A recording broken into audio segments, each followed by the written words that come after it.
اور ناظرین آپ کو ایک بڑی خبر جس سے آگاہ کرنا ہے مجھے، وہ یہ ہے کہ ملاقاتوں کا سلسلہ تھا لائرز کی عمران خان سے، اس میں جو سیکنڈ لاسٹ ملاقات تھی اس وقت جنگ کی باتیں شروع ہو گئی تھیں، اس میں عمران خان نے ایک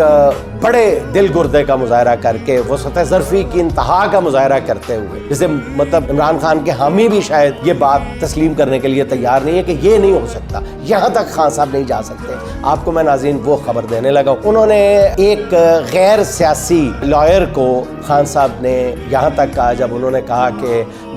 سرکار یہ چاہتی ہے کہ آپ فلاں فلاں معاملے پر خاموشی اختیار کر لیں، اس وقت ملک کو قومی یکجہتی کی ضرورت ہے، تو خان صاحب نے بلا مشہور بغیر کوئی شرط رکھے، نہ صرف یہ کہ وہ بیان جو اگلی ملاقات میں باہر آیا تھا اس سے ایک ملاقات پہلے خان صاحب نے یہ کہا کہ اگر قوم کو ضرورت ہے تو میں اس حوالے سے بغیر کوئی شرط رکھے ویڈیو پیغام بھی جاری کرنے کے لیے تیار ہوں، لیکن خان صاحب نے ساتھ ہی کہا یہ حکومت کبھی بھی اس بات کی اجازت نہیں دے گی، لیکن میں ویڈیو پیغام دینے کے لیے تیار ہوں۔ اور خان صاحب نے ساتھ ہی ان وکیل صاحب کو یہ بھی کہا تھا میں اس ویڈیو پیغام میں کسی بھی طرح کی ڈائریکٹ یا انڈائریکٹ کوئی سیاسی گفتگو نہیں کروں گا، صرف قومی یکجہتی